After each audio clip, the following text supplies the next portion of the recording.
Pahang menandatangani memorandum persefahaman MOU bersama Asia Brotherhood Centre ABC bagi mempromosikan produk pelancongan di negeri ini.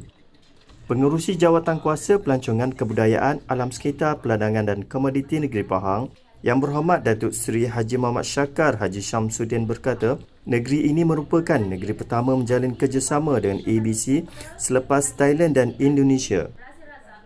Melalui perjanjian ini ataupun MOU ini, Asia Brotherhood Centre bersetuju untuk membantu satu, mempromosi produk-produk pelancongan di negeri ini, di negeri Pahang, dan juga kita nanti antara lainnya Asia Brotherhood akan mengemukakan permohonan resmi daripada Asia Brotherhood untuk mereka menjadikan beberapa tempat di negeri Pahang ini sebagai apa yang disebut sebagai pit stop.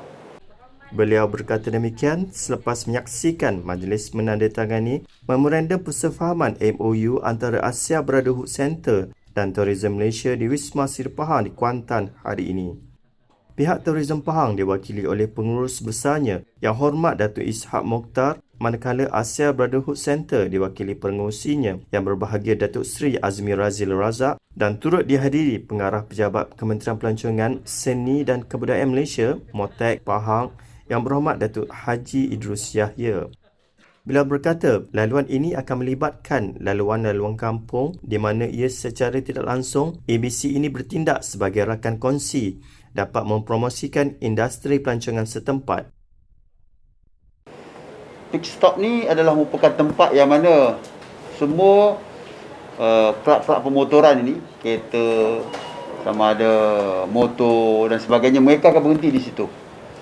Sebagai contohnya, kita akan contohnya titik tengah Semenanjung ataupun di Rompin ataupun di Kuantan.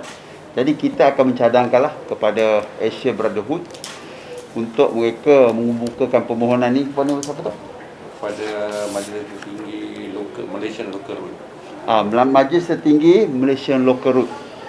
Dan apabila tempat-tempat ini dijadikan sebagai pit stop, maka dia akan menjadi satu catalyst barulah di tempat tersebut. Maknanya setiap kelab yang dia buat tour ataupun kadang-kadang mereka akan pergi ekspedisi melalui jalan-jalan di dalam negeri Pahang, mereka akan berhenti di situ.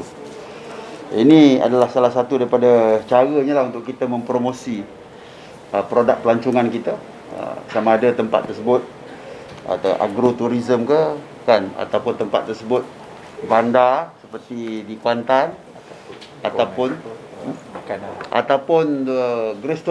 gastronomi ataupun makanan. Sebagai contoh, kita ada beberapa tempat yang contohnya kita tengok di Bentong Bentong tu dia ada makanan, kemudian di Raub, di Sangking, di Bentong itu dia ada lemang. Di Temeloh kita ada patin. Kemudian di Maran dia ada kuih-kuih tradisional dia. Kemudian beberapa tempat-tempat di Rompin, udang galah sebagainya, dan juga kita ada taman negara dan taman negeri dan sebagainya.